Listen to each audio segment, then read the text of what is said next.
What's poppin', people? It's Dante here along the Schuylkill River Trail in Philadelphia, watching the seagulls pass by. They look like they're on strings. Are seagulls puppets? Maybe. Yeah, so I got my Ricoh GR3 GoPro Mini 1080p exported to 720p with that crispy HD. Small file size quality, and yeah, I find that a nature walk each day keeps the doctor away, right? There's something about the trails, the trees, the breeze, listening to the birds chirping that keep me coming out and exploring, right? The connection between us and nature, looking at the water, and the change of color as it rained recently. The beauty in the mundane. This is the name of the game when it comes to street photography. Looking over towards 30th Street Station, this incredible station that sometimes I'll take the train to New York City, and which is probably once per year. And I love the train. There's something special about the train. I like going into the quiet car, sort of disconnecting, decompressing, looking out the windows. The train station itself is immaculate. I mean, I really revel in its architecture. It's just incredible. Really, really special train station. Some man actually just came out of the station and was walking towards me, asking me, "Is this Philadelphia?" He was like, "What town is this? Where am I?" Had two bags in his hand, you know, looking disheveled. And I said, "Yes, this is Center City, Philadelphia. If you walk straight, you'll wind up at City Hall." You know, I love that though, because there's something special about exploring the unknown and taking the road less traveled, sort of not knowing where to go next.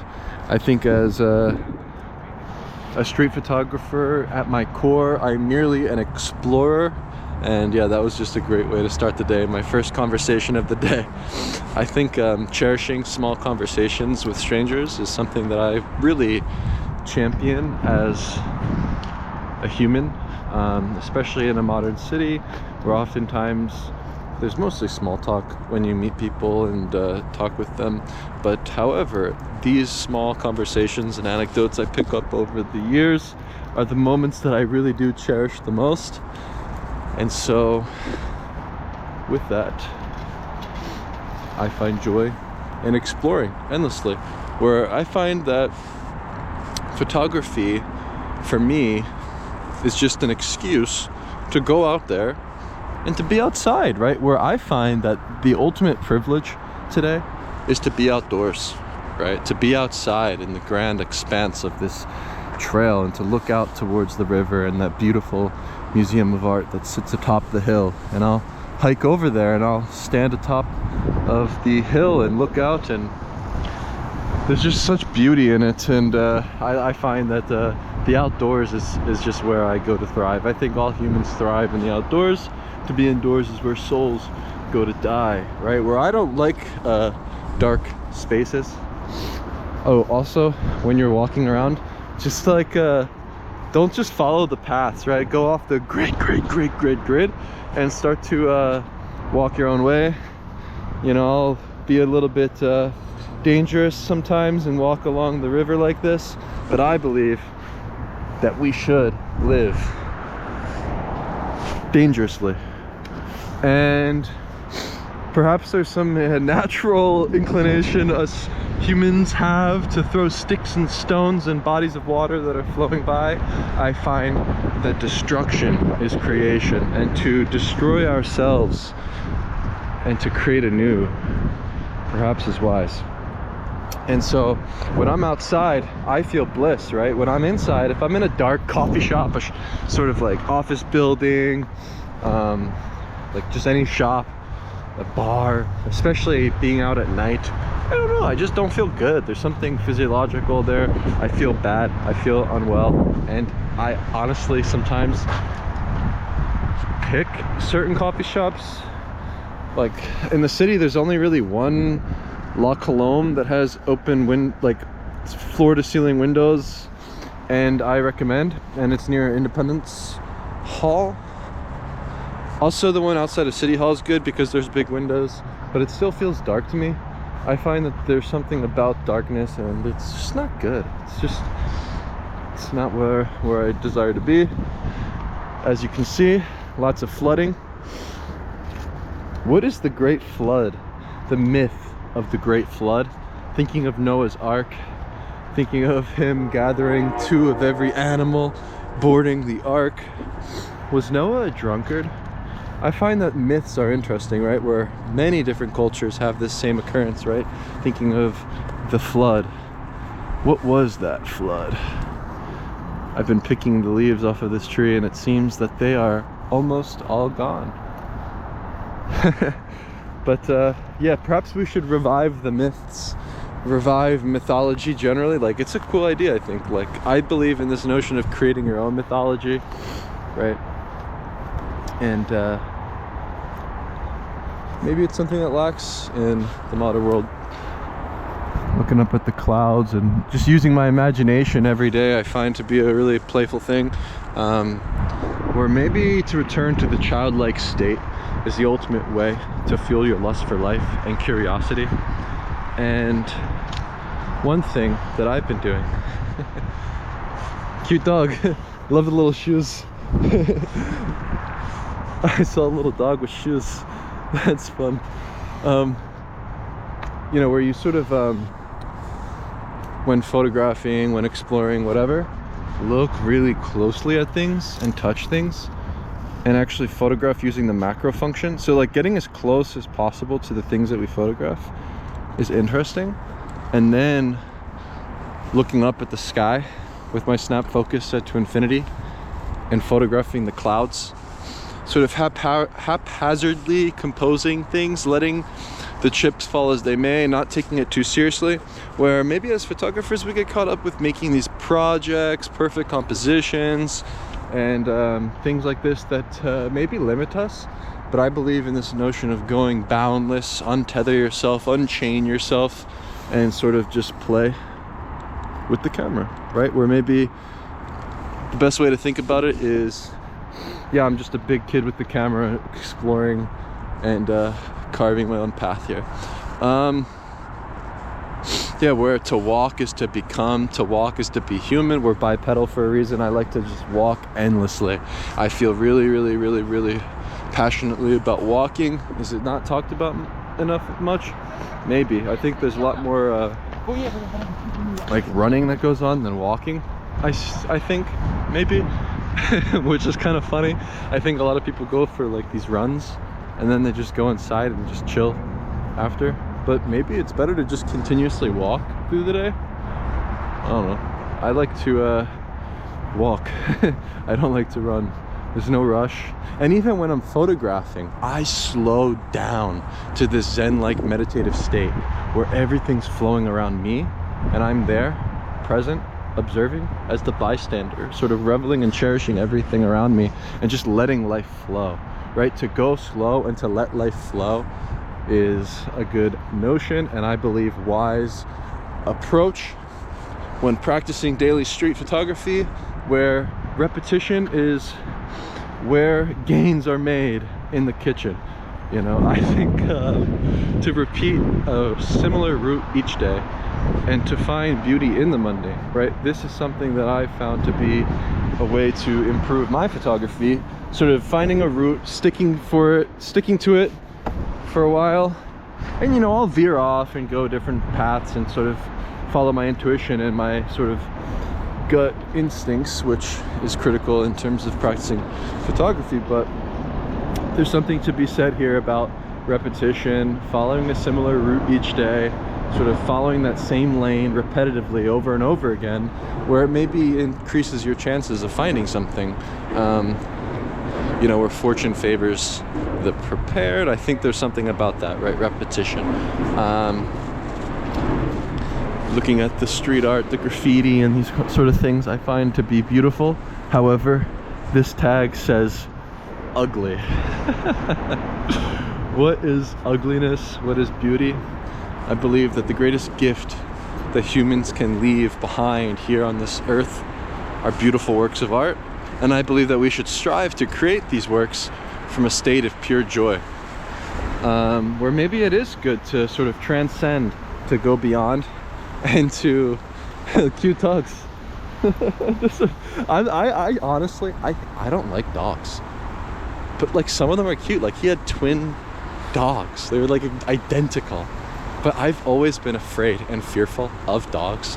As a child, whenever somebody had a dog, like whether it was at a cousin's house, a family friend's house, whatever, I would freaking freak out. I wouldn't go inside. I was always afraid of dogs. When I think of dogs, I think of them historically used for security, for maybe war. I don't know. Like, what are dogs? Like, dogs are sort of scary creatures. Those big husky dogs, right?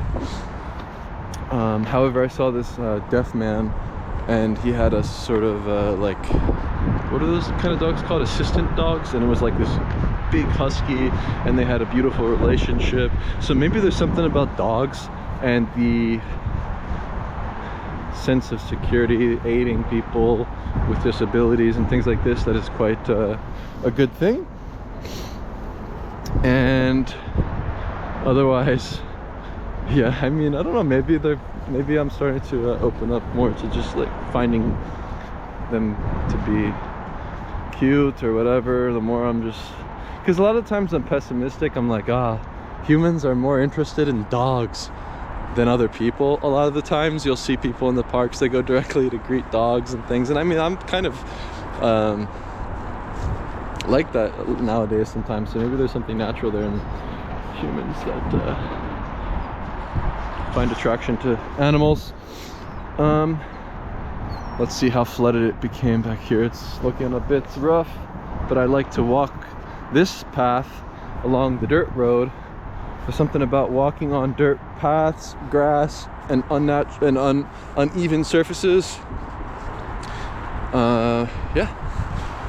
Seagulls, the sound of the seagulls. I love listening to everything around me. It's like the sound of this rustling, the sound of the subway passing, the chatter of people, the cars honking, everything on the street, and all of the sounds become this sort of symphony, harmony, if you will. It's like this beautiful thing. And when you observe the people on the street, there's this sort of dance where the stage of life itself, right, the theater of life, and people dance upon it. And when you are in tune with the rhythm of the street and you follow the beat and watch the feet, then you can make pictures in this sort of spontaneous state where you are one with everything going on around you. And I find that to be just a nice notion.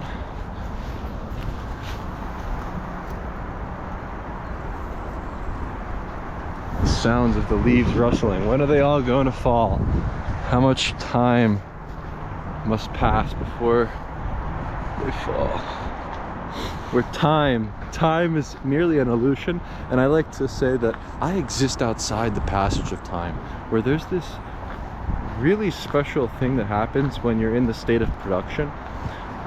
So when you're producing photos, just making things, when you're constantly looking at everything around you as a canvas and a potential thing to uplift with a photograph, you wind up existing outside this passage of time, where to photograph is to be, to photograph is to remember. And I find that, you know, photographing every single day, it's like sometimes you kind of get lost in time itself, and it's a nice thing, where I merely just follow the rising and the setting of the sun. You know, what time is it? I don't know, the sun's out. And also thinking of legacy, thinking of photographs that can outlive us is also perhaps a good thought, because, you know, maybe that's the ultimate goal as a human, is to propagate, to recreate, to create, to procreate, and perhaps treating the photographs like our children is wise. But to not be too attached to any particular photograph, and to treat each photograph as this sort of stream of becoming, where I like to view my photographs in slideshow format these days. Recently started to play them up on my TV. Really nice way to observe the work and to study the work. and to create more pictures ultimately is the goal. And thinking of longevity, thinking of speed, and the sort of system I have in place currently allows me to continuously photograph with curiosity. In the past, I would get bogged down using RAW format, big file sizes, Lightroom, slow times of importing and uploading and backing up things. But now, using a compact camera, small JPEGs, and high contrast black and white, there's no longer a need for me to process anything, and I can merely import at lightning speeds into the Photos app on my iPad using a USB-C dongle with the SD reader. Then I can put them directly into the Photos app, tap, tap, tap, tap, tap, and cull through using an iPad Pro with no case, no stylus, no keyboard, just hand holding it and sort of walking around, or just lying on my back in my bed or on the ground or whatever. And it's just like a joyous way to view the work, and it's really fast-paced, easy, backup on Google Photos, lightning speeds, thinking of longevity, thinking of a way for me to play this game in the simplest approach. You know, this is something that I'm passionate about, just finding ways to simplify. And also, I believe in via negativa, like just removing shit, right? No more news, no more media, no more TV, podcasts, keeping up with the Kardashians, right? Or whatever, like these celebrities are doing. I think that we should actually disconnect a bit and go off the grid in order for us to thrive creatively as artists. And so for the past year, yeah, I've completely disconnected. No more YouTube videos, like don't watch anything, don't even watch me, just turn it off. I think actually going out and to make your own stuff is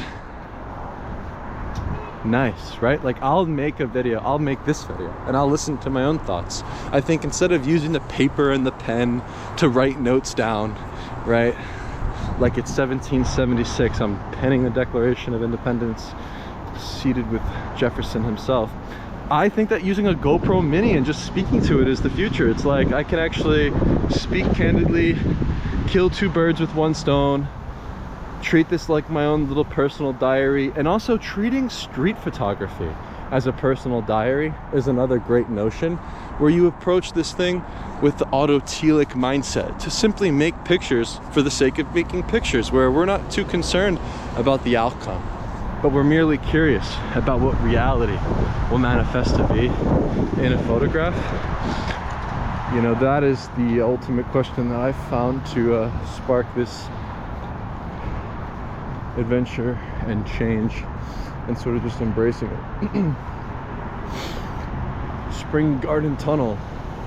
There's the skyline. Beautiful sun today. Chilly here in Philly, so I like to layer up. I got a sweater on, down coat, 2 pairs of pants, you know, 1 pair of sweatpants underneath that are warm and cozy, and then I have 1 sort of wide, like windstop pants that block out the wind and external conditions. And I feel warm, you know, I'm hot now, which is good. Like I'd rather be warm than cold. I don't have my gloves on. I should probably put them on, but as soon as I got the GoPro out, I don't know, I just forgot to put them on. I also picked up these alpaca wool socks that I'm wearing that are insane, from Amazon. They're so warm. I have them wrapped around my sweatpants, wearing Asics regular like running shoes or whatever, and I feel warm as shit. Like my toes were the thing that was cold the most. I think like the extremities, like your toes, your fingers, like these things are what's more prone to becoming cold. This morning and for the past month, I've been waking up doing cold showers, followed by an insanely hot bath. So last year I did cold showers daily. Now implementing this insanely hot bath, following it is crazy. I feel like a new man when I wake up. It is such a great and blissful feeling, where the cold showers, I believe, constricts your blood vessels. There's something that happens there, and then when the hot bath hits, you sort of relax, your muscles are sort of loosening up, and the blood goes to the vital organs. I believe it's good for immunity, things like this maybe. I just find it genuinely to boost my energy sort of naturally, using this sort of yin and yang of hot baths and cold showers. Yeah, maybe there's some sort of pleasure and pain. And yeah, just thinking of longevity once again, physiologically, focusing on health. Health is wealth. Just put fitness first, physiology first, everything else falls into place. I enjoy coming to an elevated place like this each day and looking out towards the horizon. There's a sublime feeling you get looking out towards the horizon, especially here in beautiful Philadelphia on this lovely Sunday. We have many spaces like this. Good morning. Yeah, so say hi to your neighbors, greet people warmly, spread more kindness. Simple things go a long way. How to change the world, be the change you wish to see manifest in the world. And what is that change? Just clean up one piece of trash. Let's just clean up trash, guys. Is this a good goal? If you see trash, yeah, just pick it up, maybe. I don't know.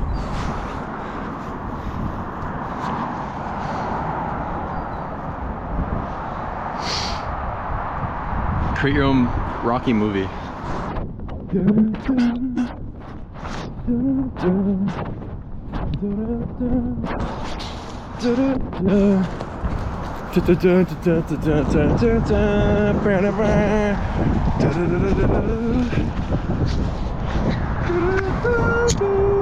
The credits roll down.